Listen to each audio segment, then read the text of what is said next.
Tristen Law Show. If it's your first time here, welcome. If you've been here before, welcome back.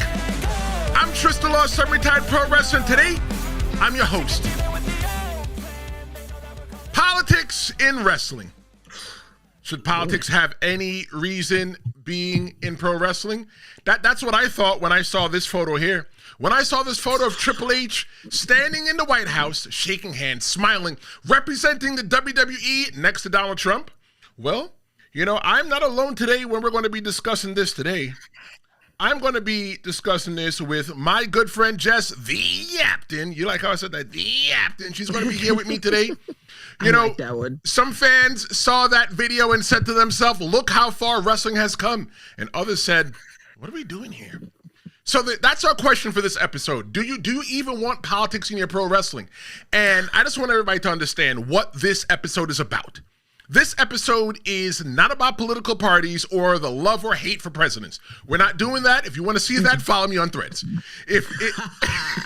It's about what happens when pro wrestling and powers shake hands, sometimes literally. We're going to be looking at Linda McMahon in the cabinet with Donald Trump. We're going to be looking at Sergeant Slaughter waving the Iraqi flag to Muhammad Hassan storyline gone wrong. Politics has always crept into the business. And today, we are going to be digging into why pro wrestling keeps chasing that power and what it costs. Jess, when you saw that Triple H photo in the White House, were you proud or did you cringe a little bit? Honestly, I was quite neutral. I was not surprised. You feel me? I was not surprised to see something like that. Like, let's just put politics to the side about Donald Trump. He is a businessman.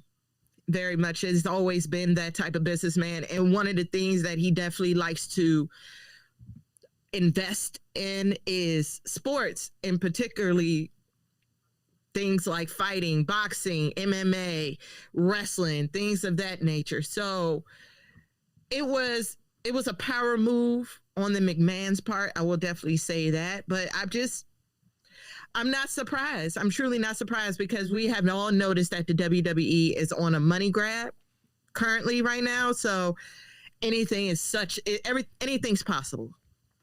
Well, I'll tell you this. That last photo, it was not an accident by any means whatsoever. I think it's the latest chapter in pro wrestling's long history of courting real world culture.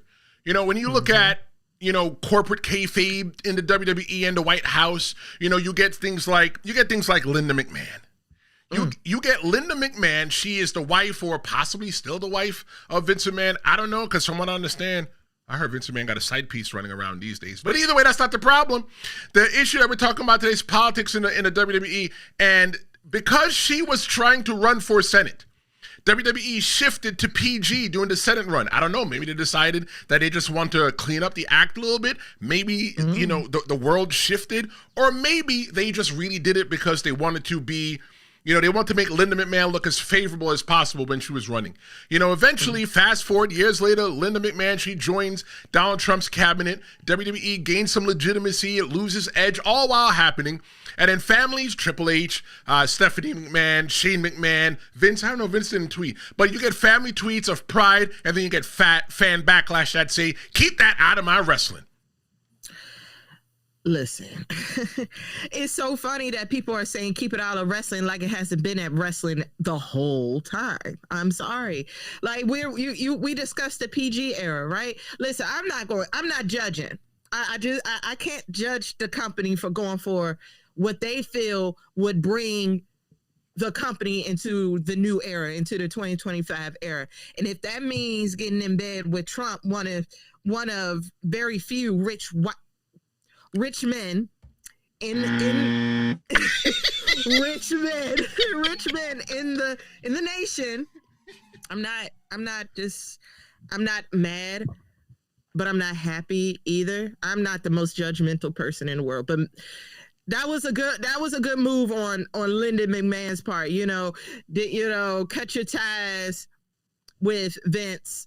You know, because the last time before we saw him at the Hulk Hogan, not reunion, but the memorial on, I think that was Raw, where we saw him standing there. He was there?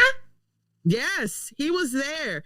It was either he only went to one. It was either the one at Raw or the one at SmackDown. But he was there because everybody was talking about everybody's uncomfortability, like just conspiracies. They was talking about how Jay was gritting his teeth, or how I think Gunther had no type of emotions on his face at all. He was there. Well, he was there. Fernando says, and thank you so much, Fernando, for being a loyal audience member of the Tristen Law Show. He says, entertainment for me is an escape from the problems of the real world, and I hate it when my safe place from the real world is invaded by politics. You know what? I can't even fault Fernando for that. I'm gonna give Fernando a hand clap for that. You see, somebody like me, I've used pro wrestling as an escape my entire life. You know, when I lived in Florida and I moved to New York, pro wrestling was my friend. Pro wrestling, allowed me to go out and make new friends. And that's why the majority of my friends for a long time were pro wrestlers. When I was getting bullied in middle school and I needed like comebacks because, I wasn't good at dissing people, I would just quote Stone Cold Steve Austin. As corny as it may sounded, but Stone Cold Steve Austin had the ability to stand up to everybody else. You know what? I had the ability to stand up to people as well too. So Fernando, I get it. You don't want your right. I get it. I can't even dispute that with you. But when go ahead. Look who it would. All of that makes perfect sense. I'm all for it. I'm all for standing your ground, standing on business 10 toes. But we also got to play the game. This is, if you really realize, if you look at it, the industry, not just music, the industry, the entertainment industry as a whole, we're playing Game of Thrones. We're playing it right now, and Trump is the Lancasters. I'm sorry. He's the guy with the money. You don't want to piss off the king. You don't want to do too much, or you're gonna lose your job. You're gonna lose your investments. You see all them investments he got on the mat, right? Your Slim Jim and your Minute Maid and your Prime and whatever is the main event in the middle. Just imagine. Y'all don't think they're in line with Trump? Y'all don't think? I mean, we don't want politics in there, but for the brand, to save the brand so they can keep the money, they got to play the game. You're right. And we're going to be talking about a lot of different kind of politics today. Like one of the things that I even looked at as well too when I was doing, putting the show together. One of the things that I looked at is I saw this post here. It was like, Donald Trump says that we're going to defeat childhood cancer, and then there you see Triple H on the right behind the president. You see Stephanie McMahon to the right of the president with her mom right next to her. And like my whole thing is like, all right, well, you know what? Like, yeah, we want to defeat childhood cancer, but like, why is it that it's the WWE? Why is it that Triple H is there? Why is it that Stephanie McMahon is there? Why is it that it has to be somebody that is famous? We're not trying to get buy-in on defeating childhood cancer. Like, I have a child. I don't want anything to happen to him. So you don't have to bamboozle me, flim-flam me, or okey-doke me to make me believe that, this is a great thing. I know that Stephanie McMahon probably championed it, but I personally think that the message could have still gotten across without having them there. Because you know what? It's not like they're trying to get extra eyes on the whole entire thing because, nobody's going to see this if we don't put Triple H, Stephanie, or Vince McMahon and or Linda McMahon or whoever in the background. Everybody talks about Donald Trump every single day. Look at Jimmy Kimmel, look at the Colbert Show, look at all those different things, the news. There's so many different spins on what's happening. So I think there might have been overkill. It might have been a little bit of excess to have them there. But the thing that you look at is that, okay, you see Triple H and you see Stephanie McMahon there, right? Are they Triple H? Is he Triple H or is he Paul Levesque? Like, which one do you think Paul. it is? Oh, come on now. He's Paul. He ain't Triple H there. He's Paul. Oh, the character that we know and love, that's not there. That's not that man in the suit. Absolutely not. And that's one of the things as well, too, definitely separating the character from the two. But me personally, as long as it doesn't involve you hurting children or abusing or hurting women or stuff like that, I really don't care what you really do in your personal life. So whoever Triple H stands for, whoever he votes for, or whatever the case may be, people vote for who they want to vote for because, family ties. I was taught to vote one way, growing up, and as I became an adult, I said, well, you know what? Let me make more informed decisions. Like, I watch every debate. I watch everything so I can make an informed decision, on what's going on. But I agree. I don't think that Triple H, that the guy in the picture, I don't think that guy in the picture was Triple H. I think that was definitely Paul Levesque. I don't think that was Stephanie McMahon Helmsley. That was Stephanie, McMahon or Stephanie Levesque, whichever last name she got going on these days. I don't think Triple H and Stephanie were representing the brand of WWE. I don't think they were representing pro wrestling as a whole.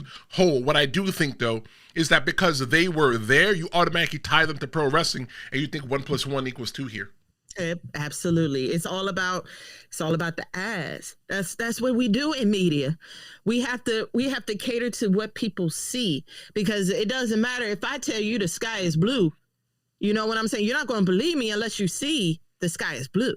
You know what I'm saying? So you're not going to believe that Trump wants to help in child cancer or child obesity, or unless you have somebody that that supports stuff like that. That's just why the McMahons are there. Right. Because on top of that, fighting childhood cancer, why that also was there?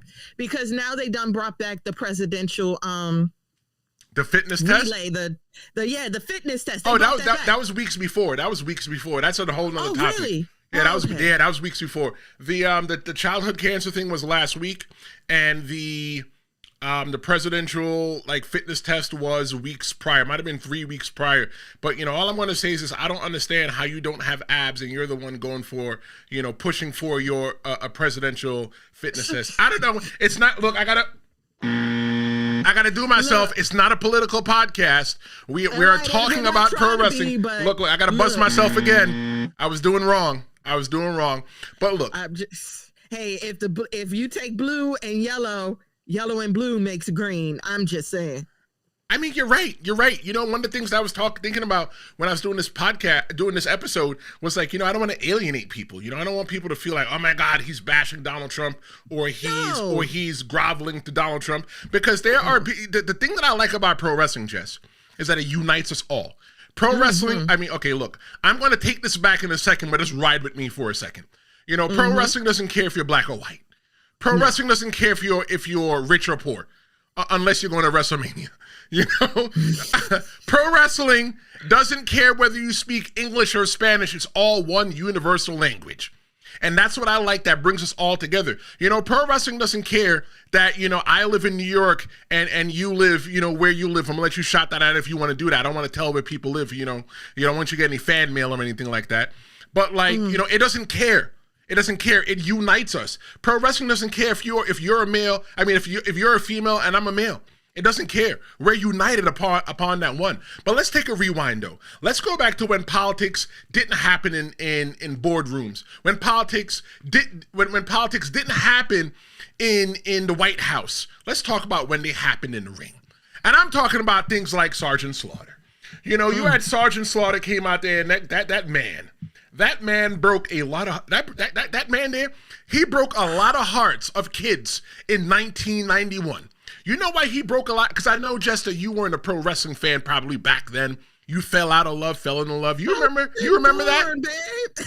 Huh? I wasn't even born. Jess said she wasn't even born yet. Let's give Jess a hand clap. So she can't even tell you what it was like. You know what? I can't really tell you what it was like either, because we didn't get to watch all this stuff. But going back and reliving it, in 1991, when Sergeant Slaughter decided that he wanted to be an Iraqi sympathizer and support the Gulf War. This is all in kayfabe, of course. And support the Gulf War. He broke a lot of kids' heart in 1991. You know why, Jess? Why? Because he was G.I. Joe. He was in G.I. Joe. He was Mr. Red, White, and Blue. He was Mr. Hustle, Loyalty, Respect while John Cena was still wet in the bed. WWE, they got real threats. They had to get FBI protection, and they had to move WrestleMania 7. Wow, it was that deep. You know what, Jess, I do want to say, though, I do like that, you do have a lapse when it comes to pro wrestling, because there's so much things that we can do here, because you just never probably experienced it before, but, in pro wrestling, so I think that's going to be cool. But it's like, at the time, when you watch the whole video back and you watch the whole entire series of what's going on at the time, it's like the question you ask yourself looking at this whole thing, did patriotism cross into exploitation? We knew that well, we didn't know then, but we know now that Sergeant Slaughter, he wasn't a Marine. Sergeant Slaughter was as much as a Marine as my daddy was a Marine, and he was Jamaican, and he was even eligible to be a Marine probably. That's neither here nor there. And then we find out that eventually, that years later, that he had death threats at his family. So did patriotism cross into exploitation there, Jess? It did, and it never stopped. Let's look like, okay, you got that talking about the Gulf War back then, correct? Right, 1991. Let's go think about the Vince McMahon documentary. Remember how he talked about how there was this whole thing with Hulk Hogan, right? And Sulky? Am I right? You talking about the Iron Sheik? The High Iron Sheik. Aha, to it. You hear me? So, I was watching it and he was explaining what that was. You had Hulk Hogan, the American hero, and then you have Iron Sheik, the anti-American, evil Arab. And everybody knows that, the Arabs and the Americans were not the best of friends, especially back then. Unless you're doing like WrestleMania in Saudi Arabia, that's a whole different discussion as well too. Oh yeah, we'll get to that, right? It's crazy how we used to joke on each other, and now we're just, but look how far that we've come. Right, look how far we come. So you have that. It's always been there, but I guess to make I don't want to say a joke, but make light of it, that to let people know that WWE is not ignorant. They know what's happening outside. They see the climate, but we're going to make it so it's entertaining and not too much to digest. I'm sorry. That's what I think about this whole El Grande Americano guy, because it's so funny. It's so funny how he, we had the LWO and they was doing their thing. All of a sudden, they're gone. You could picked up AAA. Where do you think they went? I'm not even going to do it. I don't want to get canceled. Where do you think they went? AAA. That's what I think. Oh, okay. He thought like, I was like, I think they all went where they feel safe. Well, I don't want to say safe, but they feel home. Fair. You know what I'm saying? Being around the people that they know are home, and they don't have to deal with racism and ignorance, because at the end of the day, people can get real ignorant at that WWE. We hear it, we see it. And that's why I was like, the El Grande Americano, it's cute. Right. But it's a little, because it's like, okay, you're kind of sided with Trump. Gulf of America. Come on now. That's the too political button today. When one of us are too political, I'm going to hit the button on us, and it's going to bring us right back. But I'm sorry. It's just to keep people, it's more so to keep people entertained, but also know that the WWE is not, they know what's going on outside. So what Fernando says that he was in elementary school when Sergeant Slaughter betrayed America. Imagine, Fernando was a young man in elementary school. I was in elementary school too, Fernando. I was probably in 6th grade. Actually, yeah, WrestleMania 7. Yeah, I was in 6th grade. Imagine Fernando in elementary school, loving pro wrestling, having all of the G.I. Joe action figures, all of them, and then seeing Sergeant Slaughter, his hero, standing right next to Hulk Hogan, but he turned his back on America. He also said that Hacksaw Jim Duggan joining Team Canada doing the WCW Nitro days hurt as well too. Look, sometimes wrestling is real. And it's like the question that I think about doing this whole entire thing is, can pro wrestling touch sensitive topics without offending the fans, Jess? Yes. They've been doing it for years. Again, going back to the El Grande Americano. Come on now, with the climate outside, and you're making a better light, saying, look, you got this guy. He is he's playing a Mexican luchador. Well, we don't know who it is though. I don't know. I'm not going to confirm or deny Right. that that's not Ludwig Cass. Like, I'm not going to confirm nor deny that's not Mr. Kaiser. But whoever that man is from Mexico. Allegedly, because we don't know. We've never seen his passport. No, or look, all I know is that his when he came out, they was like, yeah, he's this guy. Right. He's from Mexico that came over, and he's American, and he's cool, and he loves America, and he's Mexican Americans. We love you. And look at it. And apparently, I've noticed a lot of our Spanish watchers love him. You know what's funny? When he was at AAA, they loved him. I was like, you know what's funny though, right? I think that pro wrestling is very silly. Looking at the question is like, can wrestling touch sensitive topics without offending the fans? I think pro wrestling is really silly. And the reason why I think it's silly is because pro wrestling always stands on that line. When you're watching pro wrestling, because we wanted pro wrestling as the wrestlers way back in the day, and still some today, we wanted pro wrestling to feel really legitimate. We want to think that when you saw this person, it's a legit badass that you saw. So now sometimes people have a hard time separating the one from the two, right? And when I say pro wrestling is even silly, I want to take it even a step further. Somebody had to hire that guy, Grande Americano, right? Just walk with me for a little bit in kayfabe. Hold my hand, walk with me a little bit. Somebody had to hire that guy. You don't think one person checked his ID so they really know who he was? You don't think one person checked to see if he had a passport to see who he was? They know who he is, and they're not telling us. And I don't like the bamboozle, flim flam, scam, and the okie doke. That's just how I feel. Well, I can't speak for El Grande, but I could those two little mix-matchy joints that we've been seeing. Right? Who are they? Nah, I think I know who they are. I'm standing 10 toes down on this one. You know who that is? Who? American Made. It is the two dudes from American Made. So hashtag where is Ivy now? But that's another conversation.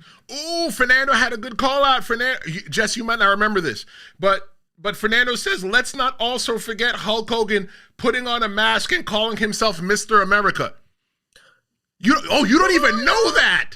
No. So he had a mask on. It was like around SmackDown time. It might have been like mid-2000s. So Vince McMahon fired Hulk Hogan. So he came on with a blue mask, right? But it was cut out, Fu Manchu, and he called himself Mr. America. But you know the ironic part, Jess? What? You never seen a Mr. America and Hulk Hogan in the same place together. So how did it work? How did it work, brother?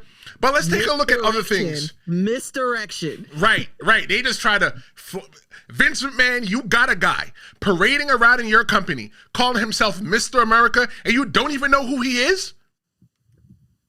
Who is in charge of HR in the WWE? That is what I want to know. You just have people running around your company, you don't know who they are? But so let's take a look at some other people that were affected by politics in the WWE. One person I definitely want to take a look at is Muhammad Hassan. Muhammad Hassan, he debuted as an anti-prejudice voice. He twisted, and it twisted into fanatic tropes. The segment that with him, it aired the same exact day as the bombings in London, and the network, it pulls the character. Look, he debuted in the WWE on SmackDown in December 2004, Jess, and he was gone by July 2025. He only lasted the summer. His career destroyed by timing and optics. He went back to school, though, after being released by the WWE and became an educator. He was positioned, though, as the man. Jess, do you remember Muhammad Hassan? Before your time. Muhammad Hassan. I was in middle school. Like you said, 04, 03. Yeah, about 04, 03-ish. Yeah. He was in middle school. And the thing with this, though, right, he was positioned as the man. He was in a high-profile match with The Undertaker and was allegedly supposed to take the belt off Batista, but UPN decided they didn't want him there on the television anymore because it was a little bit too much. And I get it. You know, there's things that you don't want to be insensitive, right? It's all about empathy, putting yourself in people's shoes and seeing how they would feel. You know, right. You know, people lost a lot of people between 9/11 and the London bombing and all the other stuff, the USS Cole and all that other stuff. I remember sitting in pro wrestling school with Jesse Neal. People might not remember Jesse Neal, but he was in the USS Cole, veteran, and he was in TNA. But I remember sitting with him before he became, into TNA, became this TV wrestler.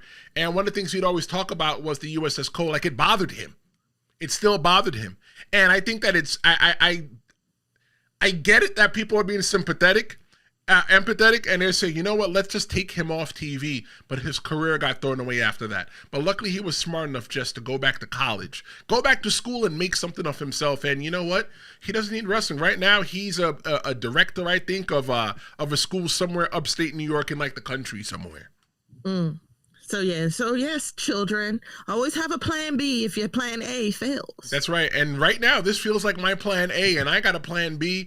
My plan B is my regular job, but I promise you, Jess, this is going to be my my plan A. And I hope that you get to come with me. But I would love to. Fernando says he was enjoying the Hassan storyline. It was interesting for me.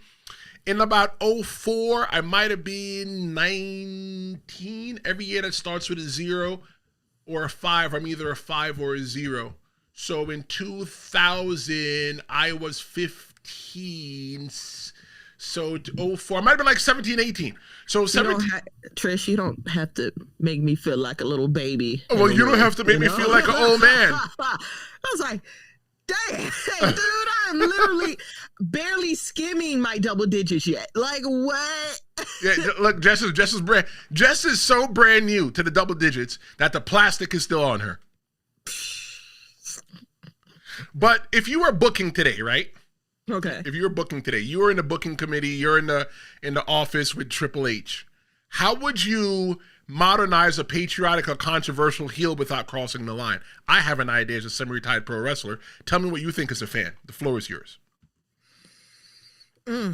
As a fan, I think what they're doing right now is the safest bet. Honestly, just keep it light, keep it fresh, keep it comedic. You know what I'm saying? I truly at first, I was not feeling this whole El Grande Americano story thing at first. But then as time progressed, as the climate changed outside, I started you know what? I like it. I started to like it, especially with his interactions with Dominic Mysterio. So I'm like, WWE, this is probably your safer bet. Keep it light, keep it sweet, keep it entertaining, keep it funny, but don't go over the mat. You know what I'm saying? Like they did back in the 90s and early 2000s. Don't do that, because this is a different era. These are different people watching wrestling now. Cancel culture is a real thing. I'm not trying to say people are a little too sensitive, but people are very much conscious about certain things, so you don't want to step on those toes. You get me, Trish? You don't want to do too much. And so for me, if I was booking that, me being a semi-retired pro wrestler, I would book it as crazy as possible. Because here's the way I look at it. When I say that wrestling is silly even as well too, I look at it like this. How is it that you can have a movie that talks about crazy things, that talks about, people, getting kidnapped and stuff like that, but you can't really do it in real wrestling because people, feel a certain kind of way about it? I would book it 100% as legitimate as possible. I would book it I would book a controversial heel as controversial as possible. I love a person like MJF. I love watching MJF because MJF is what wrestling used to be. Right? You're talking about you want to make wrestling great again. MJF is what wrestling used to be. When you're looking at something patriotic or something like that, patriotic, I would book it all the way. I would book it as cheesy and corny as possible because you know what? People love their country. People love their country, and depending on the country that I'm in, I would have somebody there that is super patriotic as well too to get everybody in. But I think the thing with pro wrestling though is that pro wrestling loves real heat until it burns the house down. Kemper Cloud said, you're right, don't overdo it. I think he's talking to you, Jess. But for me, I'm overdoing it all the way. All the way. I'm doing it and I'm breaking the button off. So I love it. And I love it because, not everybody is sensitive. Some of us, we just have a nice, good humor. You know what I'm saying? We understand the difference between what is a joke and what is not a joke. But unfortunately, this is 2025, Trish. Not everybody got it like that. Like Fernando said earlier, you know, he's here for the entertainment. I understand it's the entertainment. Like, I know this might ruffle a couple of feathers with somebody, with some people, but just, you know, just forgive me or walk with me. I'm able to separate the man from the art. You know, don't get it wrong. I'll bump some R. Kelly, but R. Kelly the man, I don't really ride with him too much. Let me say that. Robert Kelly. I don't mess with Robert Kelly. If I had a daughter and Robert Kelly came a little bit too close to my daughter. Hello? Can't say it. I buzzed myself. Can't say it. Thank you. Can't say it. Thank you. You know, Hulk Hogan, as a semi-retired pro wrestler, I always loved the things that Hulk Hogan did for pro wrestling as a wrestler. Without Hulk Hogan, Jess, there'd be no me or you sitting here right now. Amen. I absolutely agree. But as Terry Bollea, and I'm not trying to speak ill of the dead, I said that I was going to do that last episode and never talk to him again. Damn, I guess I'm a liar. But anyway, sorry. I wasn't a fan of Terry Bollea. But one thing I did say, though, in previous episodes when he came back and got booed at the Netflix debut, they could have used him. But now I know why he wasn't too healthy. I would have used him as a manager to get as much heat possible and put him against and have him in the corner with somebody against the most blackety of blackest wrestlers out there and have that black wrestler beat that wrestler, you know, at WrestleMania. That'd be a nice feel-good moment. Nice feel-good moment. That's just what I think there. I'm not really too much against that because, boy, I remember that day. I remember it. Yeah. I was sitting there and I was like, even if I wanted to hear what he had to say, you couldn't hear him because that boos were loud, boy. The whole house. I saw a couple of fingers too. I was like, I saw a couple of middle fingers, like dead, like right here. You feel me? And right. I'm like, wow, bro. But I get it, man. He has said some sketchy stuff, man. But I'll say this though. Of course, politics isn't only on camera. Sometimes you get politics, it sits at the gorilla position. Sometimes you get politics, it sits in the locker room, it sits in the booking committee. But first, I want to show you guys something that's coming up November 6th. Take a look at this. Thursday, live like never before. It's Stream-A-Mania. 5 hours, 5 blocks, 1 pro wrestling super stream. WWE, AEW, TNA. Nothing's off limits. Hour 1, I'm kicking things off solo. Hour 2, Jess Thee Yaptain. She joins me to talk women in pro wrestling. Hour 3, a debate you don't want to miss. Hour 4, our main event feature. And Hour 5, I'm closing it down. After dark, one-on-one with you. It's live, it's raw, and it may never happen again. Don't miss the first ever Stream-A-Mania, Thursday, November 6th, 6 p.m. Eastern, 3 p.m. Pacific, 11 p.m. in the UK. Live and only on YouTube. That's Stream-A-Mania. Don't worry, Jess. We don't get the volume. They get the volume. Oh, yeah, I knew that, y'all. Yeah, they get the volume. It's funny, right? Because in order for me to run that whole entire thing, I have to actually read my lips on the video. So I can know when it's done, because I don't want it to be like black for too long and we're just sitting there and you know whatnot. So I have to read my whole entire lips. I remember what I said. But yeah, Stream-A-Mania is coming. I'm looking forward to doing it.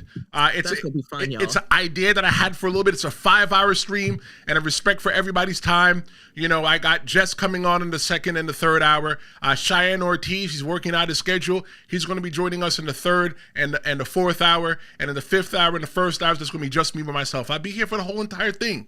But what I'm thinking about, Jess, is next year I have an organization that I feel that kept me off the street when I was a kid. You know, that I felt that as I got older, I kind of aged out of the program.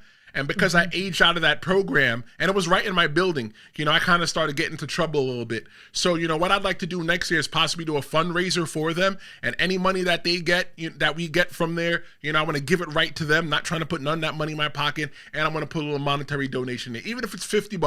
$50 is still something that I could turn over to them and say, you know what, thank you for what you guys did for me as a kid. You know, I got the opportunity to build, you know, websites with them. I got the opportunity to go on trips with them, places that my mother couldn't afford. So yeah, Stream-A-Mania looks like it might be something special. We just got to see how it takes off this year. You know, Fernando says that he's looking forward to Stream-A-Mania. Let me tell you, Fernando, you want to be honest with you? I ain't really looking forward to Stream-A-Mania. I'm going to sit there for 5 hours. And remember, Fernando, you know, when the show starts, when the show starts at 6 p.m., remember, I'm probably sitting in front of the computer from like 3 p.m. So I'm literally going to be, for me, Stream-A-Mania is going to be 8 hours. But you know what? That's what we have to do when we have to perform. I got to get all the graphics right. I got to make sure all the co-hosts that they have their topics and put together the rundown for them and everything else like that. Help them structure. But I'm looking forward to Stream-A-Mania. I'm looking forward to spending time with you guys, you know, when that comes up. November 6th, live on YouTube, 6 p.m. Eastern, 3 p.m. Pacific, and 11 p.m. UK time. Make sure you check it out on YouTube. I'm so excited. I'm very excited to join you guys. You'll get to see me in a very rare element. What do you mean? It's not that rare. If you follow me on Threads, it's not that rare. But why? What you gonna be doing? Because you're talking about women's wrestling. About it. Because you don't know, I'm just, I'm probably the chillest person. But boy, we gonna have a whole conversation. Trish, you know how I feel about women in wrestling. I know how you feel. I know how you feel, and I can't wait for you to share it with everybody else. Yeah, so y'all got to tune in. Y'all got to lock in on that one because, baby, no matter how we feel about Triple H, I bet you the women wrestlers are probably in the happiest space. We could be better. But it's climbing up the ladder, and I like it. And I like it. And I like that Triple H is bringing back, the 2010s era. That's when I was watching it. The 2010s era. You got your AJ Lee and your Nikki Bellas. It would have been nice to have both the Bella twins there. But, if y'all have done y'all research, you know why Brie is not coming. Conflict of interest. But to bring those ladies back and have everybody enjoy what the industry has built for them now, I love it. But you were talking about charities, right, Trish? Yes, ma'am. I have one. That program Save Your Life marching band saved my life. Okay. So, one day I'm trying to get like you, and I want to give. Don't be like me, girl. Enough money. Don't be like me. Be better than me. Produce. Well, okay, I'll be better. But I want to raise money one day to produce more instruments for public schools. Okay. A lot of our public schools, at least on the East Coast, they crave that music. They want that. They have it in them, but they don't have enough instruments, y'all. There's not enough drums. There's not enough tubas and clarinets and saxophones. There's just not enough, you guys. So, I want to come together and I want to raise money for the kids who want to be musicians, creating a space for the arts. Well, not just music, dance as well. See, look, Jess, what everybody needs to understand is that without the money for the kids to go to dance, I know everybody's just two-stepping. Imagine because there was no money in the schools for the dance, everybody resorted to TikTok dances. That's all they do these days, TikTok dances. Yeah. But either way, Jess, let's get back to the whole entire thing. We're talking about today, should politics have any place in pro wrestling? And right now, we're going to be talking about politicians who played the game. We're going to be looking at Donald Trump. We're going to be looking at Jessie Ventura. And we're going to be looking at, that's gotta be Kane. So you get people like Donald Trump, right? Donald Trump was in the battle of the billionaires. He was the one shaving Vince McMahon's head there with Bobby Lashley and Stone Cold Steve Austin there at WrestleMania. Vince McMahon, poor guy, lost his hair. And Vince McMahon walked around with a do-rag after that. But Donald Trump, he also hosted WrestleMania 4 and 5. I didn't mean to interrupt you, but look at my face. A do-rag. Come on now. Look, we ain't trying to get political, right? Look, he had to make sure the waves are in. You know why Vince McMahon never had any waves? Because he didn't brush properly. He was too busy booking Monday Night Raw, right? But Donald Trump, he was the host of WrestleMania 4 and 5. If it wasn't for Donald Trump, look, I guess that WrestleMania would have never made it to the New Jersey Boardwalk. I remember going to the New Jersey Boardwalk in Atlantic City and walking by and was like, you know what? That's the building where WrestleMania 4 and 5 was. Regardless of anything, how you might feel politically or anything like that, I recognize pro wrestling history as it is. You know that WrestleMania, everybody's talking about Las Vegas getting WrestleMania 2 years in a row. Well, you know, WrestleMania 4 and 5 was the first WrestleMania that went back to back. You know what? Maybe there was an issue with it then. You know, there was no Tristen Law Show back then, and back then I was still probably wet in the bed. Depends. I probably wet the bed till I was 7. Just kidding. Maybe not. But, you know, the whole entire thing, though, is that, you know, was anybody worried about it back then? No, because they considered it new. You just said it, number 4. We're at like what? We're at 46 now or something like that? Damn, don't make WrestleMania that old. WrestleMania 42, 3. Where are we at now? We're at WrestleMania 40, 42. 40 is where Cody tried to finish the story. 41 is where, 39 is where he tried to finish the story. 40 is where he won. 41 is where he lost to John Cena. This is so crazy how I just remember things like this. Don't ask me nothing about no sports. I can't tell you about nothing about no foosball because football's the devil. But I can sit here and I can tell you about pro wrestling all day long. Absolutely. So here we are. Think about it. So, you know, it's at 4 or 5. So, and this is the 90s, early 90s? Yes. Late 80s? Yes. This is early 90s, so early 90s. Come on. Them fools over the ESPN and all the sports people, they wasn't thinking that wrestling was going to go anywhere. They was like, all right, we'll give them their little 4, 5 little things and we just gonna just brush them away. You know what I'm saying? But they didn't see it. They didn't see what was going on. They didn't see how Vince McMahon, which I will say, man, he's a hell of a businessman, boy. Woo! Hand clap to Vince McMahon for true. Because one of the things with Vince McMahon and New Jersey is that, you know why it eventually got called sports entertainment by Vince McMahon, Jess? If you know, you know. If you don't know, you don't know. But today you will know. Yeah, tell me, teach me. So the reason why they call it sports entertainment is because Vince McMahon had to show politicians, he had to show local governments that pro wrestling is not what you really think. That pro wrestling shouldn't be held to the same exact standards of boxing because it's staged. It's a work of art. But what it is, it's still an athletic competition. But it's probably closer to Broadway than it is to boxing, but you know what? The two collide. And what happened was that he went to the New Jersey government and told them that just so that they can get rid of the licensing procedures in New Jersey. I know a lot of wrestlers who have wrestled in Jersey back in the day. And one of the things that they did was that they would have to have a license. In New York, you might have had to have a license at one time, but as a promoter, you just need to have a license. And it costs a lot of money to run a pro wrestling show. But once the licensing requirement on New Jersey wrestlers and promotions relaxed, pro wrestling companies started springing up everywhere. I remember, Jess, wrestling in 2009, 2010, 11, 12 in Jersey. There'd be a show in one town. Next show over, there'd be another town. Show over from that, there's another town. New Jersey was littered with shows. Where did they find so many pro wrestling rings to put in New Jersey in one night? I don't know, but that's what it was like. So, like, I think that was a part of Vince McMahon going to, you know, New Jersey and getting WrestleMania 4 and 5 there. Obviously, by them putting WrestleMania 4 and 5 there and doing back-to-back years with Las Vegas, it has to be something lucrative in it for them. They're not just going to go there because they're throwing away money. I don't know. It just, you know, talking about this just goes back again. I watched the Vince McMahon documentary and he just was like, I want to be better than my father. My father said this ain't gonna work, so I'm about to prove him wrong. I'm about to take him over. And he did. Fernando. And he showed that, you know, and they showed that wrestling was more than tight spandex and a goofy looking helmet and y'all trying to push each other out of a circle like sumo wrestlers. It's way more than that. You're right. Fernando says at the time, Trump was not in politics. He was just a rich guy who owned casinos. Yeah, you're right.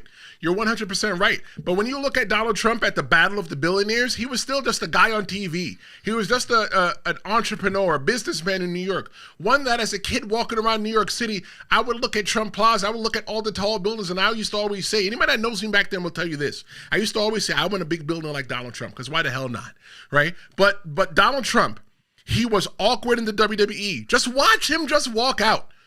Maybe he's just an awkward person, gentlemen. He got that smile like it's just awkward. You probably can't see it because, you know, you're listening to the replay, you know, the audio only. That's why you have to come and watch it live. When you watch it live, you get some really special, crazy things sometimes. And when you watch the replay, watch the video. But like, I think that going back to Fernando's comment where he said that at the time Trump was not in politics, he was just a rich guy who owned the casinos. Yeah, I think he's 100% right. But I think that Donald Trump used the WWE stagecraft as a political showmanship blueprint. The things that he does, that he plays to the audience. He doesn't get in pro wrestling, Jess. One of the things is that, you know what, in order to be a good heel, and I'm talking about back in the days, or even looking at somebody like MJF, in order for you to be a good heel, you have to care. You have to not care that you're not liked. Mm-hmm. Look, as I said, this is not about talking about if you love the president or hate the president, but looking at the president of the United States, most people look at him like he's a heel. But a lot of people look at him like he's the babyface. And you know what? Some people like the heels and some people dislike the heels. And he just played it up. You know, the way that he gets on the microphone and he talks and he just says what he says, it's heelish. It's all pro wrestling. And when you look at pro wrestling, you got people like Muhammad Ali, people like that says that pro wrestling helped them, you know, learn to talk in front of in an audience, to learn how to cut a promo, to learn how to run somebody down. And that's fine for TV. It's not fine for sitting in the biggest chair in the nation. You're right. But what makes pro wrestlers so good at connecting with the crowds as compared to most public figures, Jess? What do you think? See, making themselves relatable. I think just to make them feel safe, like they know them, like your family. Like, hey, you know, like I'm like that cousin you don't like. I'm like that aunt you don't like. I'm like, you know, or I'm that cousin you love, know and love that you always take a walk with during Thanksgiving. But, you know, just, you know, you try to feel homey. I think that's the goal of anything, where it's wrestling. Where it's wrestling, acting, whatever you do in the industry, your whole goal is to make people feel comfortable, safe, and feel like you are the most relatable person in the world. This is why Trump is where he is right now. And, you know, I'm telling you, maybe that's the thing as well, too, when it comes to pro wrestlers, right? You know, you could look at that pro wrestler and say, you know what, even though that person's a heel, I could understand why they behave that way. I could understand why they behave that way. When you look at your politician, you look at your mayor, you look at your governor, you look at your, you know, your council people. Maybe you look at them, you just don't understand why. But, like, you know, you look at Jessie Ventura. Jessie Ventura, he was a wrestler. He's a fully retired wrestler, not semi-retired like me. He was the governor of Minnesota. He was the SummerSlam 1999 guest referee. You know, when you look at Jessie Ventura, there's always media outrage with him, from him. You know, he gets hometown cheers. They love him in Minnesota. You know, they were able to connect with him because, you know, he's a homegrown guy. You know, and I think that just like you said, Jess, just like you said, people can relate to them. And I think that authenticity, it always wins. You can't never say, just be yourself. And that's one of the things that I tell people when you do your own podcast, when you come and you talk to people, you know, when I do this, I'm just being myself. You want to hang around with me and you want to talk about wrestling in real life, this is how I'll be. And don't you dare tell me that Triple H is not the GOAT of all time. He's not the greatest of all time, because we're going to have that discussion. But even look at people like Glenn Jacobs. You remember Glenn Jacobs, Mr. That's gotta be Kane. You know, he's a WWE legend. He's the Knox County mayor in Tennessee, and he chokeslammed high taxes. That was his ad. He chokeslammed high taxes, and for him, it was showbiz meets the civics. That's how he did it. Again, we just talked about it. Sometimes your plan B becomes your plan A, and maybe sometimes they morph together. I'm sorry. Go ahead, Trish. No, go ahead. Because I was just thinking about it. I'm like, a wrestler going political is almost the same equivalent as wrestlers going acting. You know what I'm saying? Sometimes you just, you know, not everybody is like 1000% wrestling. Sometimes people just got their, you know, they're like, damn, you know, I love to wrestle, but you know what?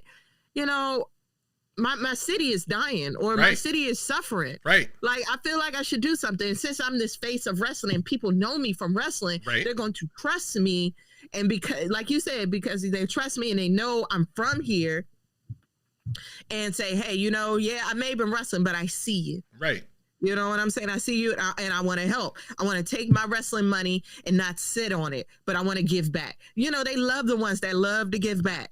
Love him. Love the ones that give back. That's why John Cena is one of the greats, because he loves the kids. He gives back to finding child care. Come on now. And that's the guy you couldn't even see. You couldn't even see him. All of it. All of it. Remember, we just talked about the childhood cancer, right? What is John Cena's number one charity? What is it? Make-A-Wish Foundation. What do they do with what type of children is at Make-A-Wish? Usually kids that have some kind of or patients that have terminally ill ailments. Mm-hmm. That have terminal ailments. Which is number one thing might be cancer. Yeah. Childhood cancer. Right. Like, how can you hate a guy that does that? But when you can't hate. You can't. That makes it like that. How can you hate the McMahons when they're trying to end childhood cancers and obesity and help kids get back outside and get off the games and just be better? How can we be mad? Oh, forget that. Never mind. Fernando says that. Like, before you buzz me, I'm like, never mind. I'm just gonna do it. Fernando says that Triple H is the GOAT. You know, shout out to you. Yeah. But I think that, you know, like, wrestlers are people as well too. You know, like the people that you may see here, even though Jess and I are doing I think we're doing a really good job keeping this, like, you know, bipartisan, nonpartisan. I mean, you know, we're not talking about Democrats. We're not talking about Republicans. We're not really trashing Donald Trump or praising Donald Trump either. What we're doing is we're looking at it from a pro wrestling point of view. But understand, just like everybody out there watching, like, you know, we're people. We have our beliefs and we have the way that we feel. And if you really care what it is, go to Threads. But don't unfollow the show, because when you come to the show, you ain't gonna get no politics. I promise you that you probably won't get a politician on the show unless they're a pro wrestler. But the thing when I think it looks at pro wrestling, though, is that when you look at pro wrestling skills, it equals political skills, it equals heat, equals promo, and it equals crowd control. Because even with me, when the video for Stream-A-Mania, which is coming November 6th right here on YouTube, make sure you like, share, and subscribe the whole entire show. The thing about that is, when I showed it to my friend, and I showed it to a lot of people before it went live to the world, he said pro wrestling and working on the radio set you up for that. But if you were never a pro wrestler, you probably would have never done that great at radio, because you understand the showmanship. And one of the things that I always appreciate, Jess, is I always appreciate the show. I look at the show of everything. I look at, how would this idea look on camera? And that's why when I do this, the Tristen Law Show, that's why I make it look the way it look. That's why I have to make it look professional. I think about the whole show of it. You know, I could just come in here and just talk for an hour and change. I don't know how long we're going now, but, you know, I know we're going to cut this off pretty soon. But the thing that I look at is that, you know, it's about the show for me. It's about making this look right. It's about presenting. It's about giving the people something to look at. You know, that's the perk of watching the Tristen Law Show live. And when I keep saying this, it's not this Tristen Law Show. I want to say this podcast, but I want to use the name, the Tristen Law Show. You know, the reason why I could just talk you to death. You could just see me and Jess's face, you know, side by side. But I know for me alone that my face is not handsome enough, and y'all don't come here for that, so I got to put pictures of somebody else. But here's the thing, though. Is there a politician today, Jess, who you think could fit in on Raw or SmackDown? I got one in mind. I got two in mind. Woo! Two in mind. You sure? Yeah. Okay, because I have both of them are women. I do want to see large bag Marjorie Green. I would love that. And I would love to see Jasmine Crockett. I'm sorry. I'm sorry. I would love it. I would love every bit of that. I don't know if I should buzz you for that. I'm sorry. The girls. Okay, fine. Before I buzz you, will be such a great fight. Just because, I'm sorry, they're both funny on the mic. I'm gonna keep it pro wrestling. They are funny on the mic. They're really good. They got really good mic skills. So I feel like it would be a good story. It'd be a good story because, you know, Marjorie feels some way about Jasmine. So why not? It would be kind of like, I don't know, Charlotte Flair versus Bianca Belair. So you think like put Jasmine and the other woman that you're talking about, put them in a steel cage match? Yes. Okay, so absolutely. Who's over? Who's the winner? I'm not answering that. For the sake, I'm not answering. Go ahead, answer it. Who's the winner and why? it's going to be a count out. They both fly. Look, they both fly out. They fall out the cage, and at the same time, both feet touch the floor. Yeah, right. And the ref did his whole count out, and there we go. That's where we're at. Okay, that was a safe way for you to tiptoe out of that. All right, so for me, if there's a politician I was definitely putting on Raw or SmackDown, I ain't gonna lie. And I'm thinking about this as a pro wrestler. If I'm going to put one politician online, I would put Donald Trump. The reason why is because people regardless of whatever, people dislike him so much. You would just have to find a super baby face to put against him. And don't worry, Donald Trump is an old man, so they would beat the brakes off of him. But we're not talking about that. I'm talking about in the realm of pro wrestling. If I was putting Donald Trump there, Donald Trump would be the biggest heel, and you would and you would have to find the biggest and the best baby face to go against him to be that foil. That's 100% what I think. The other person I would pick is the guy that's running for mayor of New York City, Mamdani. The reason why I would pick him is because I ain't going front. It looked like in school they used to bully him a lot, right? And it looked like he can't even mash ants. So we do support taking care of animals, and making sure that animals are not hurt. But he can't mash ants. All right, if he see ants, he probably be the one that goes eek ants. But to see him in pro wrestling on Raw or SmackDown and to be the underdog and fight for what he believes in and come up on top, he can definitely be a person like Daniel Bryan. Oh, so he'll be the Bobby Boucher of wrestling. I love it. Just a lot more goofier. I will watch that. I'll pay PLE money for that one. So let's pull back the curtain a little bit though on politics. Fans don't get to vote on this. And the kind of politics I'm talking about the backstage kind. I'm talking about backstage voices shaping the direction of the WWF. And I said WWF, there's only one group I'm talking about. The only group that I'm talking about people that used to shape everything, I'm talking about none other than the Kliq. You got Triple H, Shawn Michaels, X-Pac, rest in peace to Scott Hall and Big Sexy Kevin Nash. They were the backstage voices shaping finishes and the direction of the WWF. They were gatekeeping spots for themselves. The ironic thing, though, about the Kliq today, Jess? Mm-hmm. Speaking about looking at everybody in the Kliq, they all run the WWF or WWE some way, one or another. I was saying that. I was looking at that picture. I was like, 3 of them are running the show right now. You got the general manager of NXT right there. You got Mr. Nash, and I was like, sometimes, I don't know what he does in the background, but most of the time when there's something happens, he does give his opinions about stuff that happens, and I see it on social media. And then you got Triple H right there. You know what Triple H does? Yeah, we know what he does. So I'm like, and Shawn Michaels is the equivalent in NXT. Oh man, he's the head of NXT. Kevin Nash in NXT. God, he's good. I'm not sure how much involved Kevin Nash is, but I've seen X-Pac, Sean Waltman. I've seen him that maybe he's backstage at NXT. Maybe he's a producer or stuff like that. Fernando says that he would like to see Marjorie Green versus AOC in a steel cage match. Woo, woo, woo. Look, I want to see Marjorie Green versus AOC in a New York City street fight. Oh, well, if y'all know who AOC is, y'all know who's going to win that match. Yeah, definitely. But one of the things that Bret Hart said about the Kliq, though, was he called them a cancer in the locker room. They were people that at the time that, like when you look at people like Bret Hart was taught by one of the old guards. His father was a legit badass in pro wrestling. And there was a way that Bret Hart viewed and saw pro wrestling. And one of the things is to look at his book to see, if you want to get an idea of what that was. Great book. I read it. But Triple H and them had a brand new way of looking at pro wrestling. And it was something that he didn't like. But eventually it went on to 1997, the Montreal Screwjob.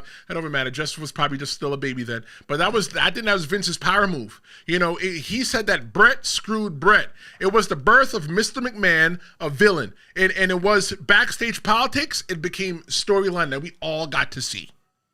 See, wow, you didn't even get to live that live.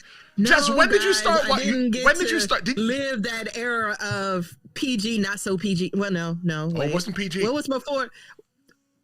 How did it go? Is it PG Attitude and then? No, it was. Now is it? It was. Or is it the other way? It was New Generation. It was Attitude. Then PG. Right. No. It was Ruthless Aggression. Then PG. Ruthless Aggression came after Attitude Era. So it's Attitude Era, Ruthless Aggression, PG, and then we got the, I think it's called the Reality Era, and now we're in the Paul Levesque era. Got it. Okay. Yeah. Or the Netflix era, or the streaming era. It all depends on what they call it. Right. The streaming era. But I guess I guess my time would be the PG era, when John Cena was culture appropriating a little bit. So that would be my era. I love him, greatest of all time, but that was one thing that never sat right with me in the WWE, the kind of the culture appropriation that was happening. If you know, you know. I'm not going to bash them because it was entertaining. It was a great story. But come on. So you growing up, Jess, who was like your number one? Mine was Stone Cold Steve Austin, The Rock, The Undertaker, Mankind. Those were like my guys. Who were you? Who was your guy? I knew them, and I knew of them. But you knew about them on the tail end. I got to see the rise of all four men. Oh yeah, I never got to see that. I got to see the rise of John Cena. I got to see the rise of the Usos, and I got to see the end of Rikishi. I got to see his end, but I did. But that's one thing. That's why I was like, I knew I liked Rikishi. Rikishi, the father, and Booker T. It was that was the one match I got to see from back in the day. Booker T versus Rikishi. And it would happen to be that one when Rikishi was just coming out the bathroom. And it smelled. And apparently he didn't wipe, and he had just took a do. And he did his little butt. He did it. He did his butt finisher, and he did it all in Booker T's face. And I was like, I knew that was like, oh, that's nasty. But I like Rikishi because that was some nasty ass shit right there. But I like that you thought about that, and you're a storyteller now. Right. I can't speak for where his mind at now these days. I'm like, boy, I don't even know what he be saying on his podcast, right? So Fernando says that he calls this current era the Cody Rhodes era. I can call it that. I'll take that. Okay, the Cody. Yeah. Yeah. So you were talking about seeing the end of Rikishi. There's actually a video floating around. Right. There's actually a video floating around online where I wrestled Rikishi and I got Rikishi's end. God bless you. Yeah. That's all I gotta say. God bless you. I'm so happy you're here to tell your story, and you're entitled to compensation. I am entitled to compensation because Rikishi rubbed his buttocks in my face, both cheeks, and they had dimples on it. And I thought I had chocolate in my teeth. It wasn't chocolate. So in 2014, you got people like CM Punk. CM Punk walked out because of politics. He went over to AEW in 2022, and then politics there made him leave again. And when you look at CM Punk, he was like the voice of frustration versus locker room chaos. When you look at modern echoes, though, you get people like Sasha and Naomi. They walked out in a creative protest, and protesting is all about politics, right? It's about what you believe. But politics, though, it isn't about power. It's more about push or pull principles. When fans say that so-and-so got buried, though, Jess, what does that mean to you, and how obvious is it as a fan? Somebody getting buried? Now, I'm just spitballing here. When I say that means there was a fight. The person is about 2 steps out the door. I don't know. Maybe they haven't been booked, or maybe they're just not they're not good with the crowd or something, right? Then you have a one fight. This is why when you said it, the only person I could think of that possibly got buried was, what's her name, Ronda Rousey? Ronda Rousey did the burying. She had the shovel. Really? Yeah, she was the one. She buried people. I don't think Ronda Rousey was buried. Ronda Rousey got put into a position because of who she was coming into the WWE, and I feel that Ronda Rousey, she bit the hand walking out. Maybe that could be an episode down the line. I don't know. Oh, because I thought, you said the wrong things, or you did the wrong things that goes against whatever you agreed to do, and Vince does. You don't go against Vince McMahon. If he tells you to do something, you might want to do it. Back then, I mean, that's just watching Total Divas. If you didn't do what he told you to do, you're gonna get told about. Right, and I think too, like when your boss does tell you to do something, or ask you to do something, you still always have the choice to not do it. But at the time in the WWE, when it looked like there wasn't many places to work in pro wrestling, you had to, you had to kind of do what you had to do. Like, okay, even looking at the Attitude Era, okay, do I do what Vince McMahon says, or do I go work for WCW and make less money, depending on who you are? Do you do what Vince McMahon says, or do you go to ECW? Do you, in looking at the ruthless aggression era, there's really no place to wrestle. TNA, do you go move to Nashville and make less money? So, the thing though is that when you ask me, as a semi-retired pro wrestler, as a fan, when people say so and so got buried, what does that mean to me? What it means to me is that such and such is not getting the opportunity that they deserve. I can clearly tell that person's a good wrestler. I can clearly tell that person wants more. They look the part, their body's in shape, they're every single thing, and how obvious it is to me, it's real obvious, because why aren't they getting the opportunity? Like R-Truth. I think that R-Truth is getting buried. Like looking at LA Knight, we talked about LA Knight last episode. No, I talked about LA Knight last episode. I feel like LA Knight was standing on the line. He was standing on the line. Drew was on the line, but he wasn't going to allow that. That's right. Drew was like, no, you're not about to bury me. You're not doing that. When me and John and all of us came out at the same time, and you really think you're going to disrespect me like that? No. They tried to do that with Damien. Slowly but surely, they're trying to, the older ones that are like late 30s, early 40s, you see that how they're trying to give them less and less and less. Right. And they're like, no, I'm not going for that. Right. I'm not doing it. And Fernando says that Ronda was given too much too fast. So yeah, possibly something for us to take a look at. But I'll tell you this though, as a semi-retired pro wrestler, I tell you, sometimes the match that you lose is the match. It's the match backstage. It hurts more than the one that you lose in the ring. But after this, after all this, from the White House to the locker room, do we really want politics out of pro wrestling, or just the kind that we don't like? Looking at the poll, I asked everybody today, the live poll, do you like politics in your pro wrestling? 14% of the people said yes, and 86 people overwhelmingly said no. People don't like politics in the pro wrestling. And I get it. And I go back to Fernando all the way in the beginning. Fernando pretty much says that pro wrestling is his escape. I don't want politics in my pro wrestling, whether it's backstage or whether it's, in the White House. What I'm looking for, I'm looking for entertainment. Now, you can touch real life because pro wrestling stands in real life, and I just don't want politics in my pro wrestling. Jess, sum it all up. What's your message to fans who say to keep politics out of pro wrestling? I'm with you, and I understand how you guys all feel. However, unfortunately, this is America. You can't make a industry feel like they are not conscious to what is going on outside. Then they're going to be like, then y'all going to be upset saying, dang, why y'all not talking about this, or why you not making light of of this? You know what I'm saying? So I think it's a slippery slope. I think it's an even slope. So I think everybody should just enjoy the show. You understand? I agree. Just enjoy the show. Everyone got their own thoughts about the left, the right, the middle, what have you. But the number one thing you need to do is just enjoy the show, enjoy the story. Because at the end of the day, these pro wrestlers, one, they got to eat. And they're doing what they got to do to get their bills paid. No matter what their political stances are on things, they got to eat. You see, when I think about the whole entire thing too, Jess, yeah, 100%. Like, I do things for money because I've become accustomed in the last 40 years to liking eating.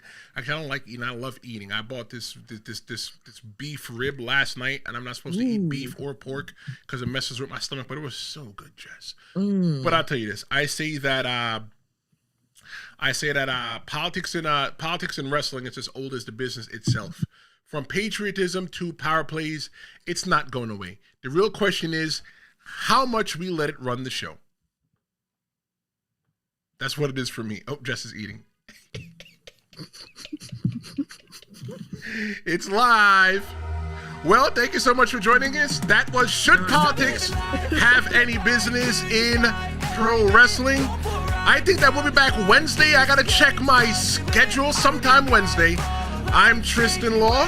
She is Jess Thee Yaptain. Don't forget, November 6th is going to be Stream-A-Mania. 5 hours, 5 blocks. It's going to be one super stream. Make sure you catch that live. Thank you so much for joining us. Make sure you like, share, and subscribe. I'm Tristen Law. This is the Tristen Law Show, and I'll see you next time. Flashing red lights, driving at night, windowless ride, feel